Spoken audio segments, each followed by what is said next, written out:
The weight of the crucifix hung heavily around my neck, a constant reminder of the spiritual battle that raged unseen around us. The sun had dipped below the horizon, casting the old Victorian house into shadow. Its windows glowed with an eerie light, a beacon of darkness in the heart of the neighborhood.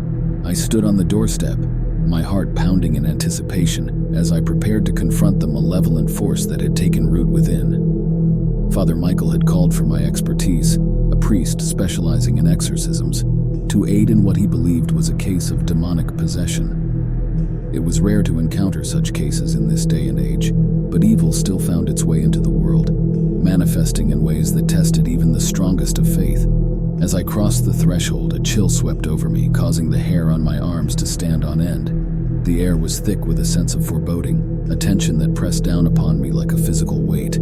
The faint smell of decay lingered, mingling with the scent of candle wax and old wood.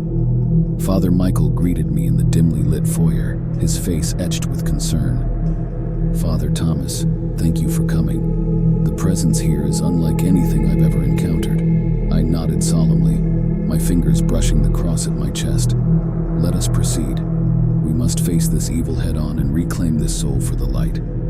We entered the living room, where a woman sat in a chair, her eyes vacant and distant.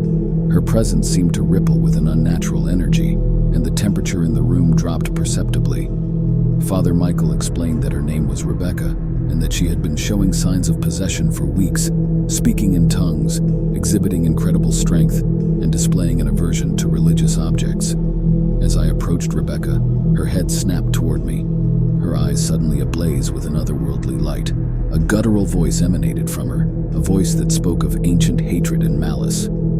"Leave this place, priest. You have no power here." I met her gaze with unflinching resolve. "I come in the name of the Father, the Son, and the Holy Spirit. By the authority vested in me, I command you to reveal your true identity." A chilling laughter echoed through the room, sending shivers down my spine.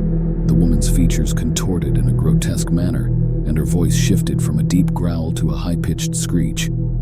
"You think your faith can save her? You're just a pawn in a cosmic game, priest." I raised the crucifix before me, the silver gleaming in the dim light. "I know my purpose, and I will not waver. By the power of Christ I cast you out." A primal scream echoed from Rebecca's throat as her body convulsed violently.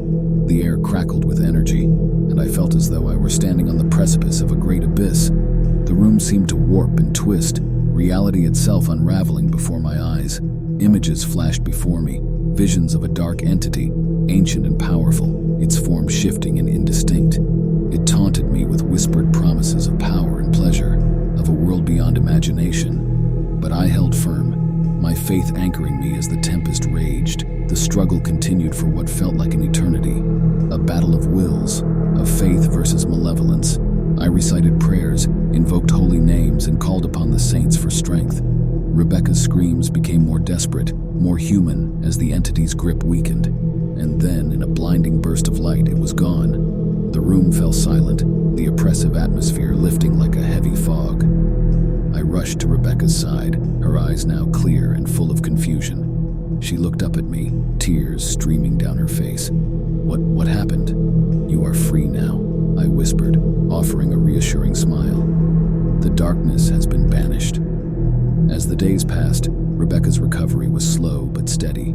The battle had taken a toll on her, both physically and emotionally, but her spirit remained unbroken. Father Michael and I continued to offer our support, guiding her on a path of healing and renewal.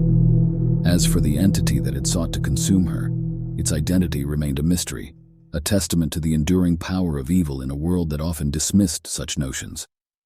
But through our shared faith and unwavering determination, we had torn the veil between worlds and emerged victorious. In the end, the battle against the demonic was not just a clash of supernatural forces, it was a testament to the resilience of the human spirit and the unyielding power of faith. And as I left that old Victorian house behind, I knew that the shadows might continue to whisper, but they would never again hold dominion over the light.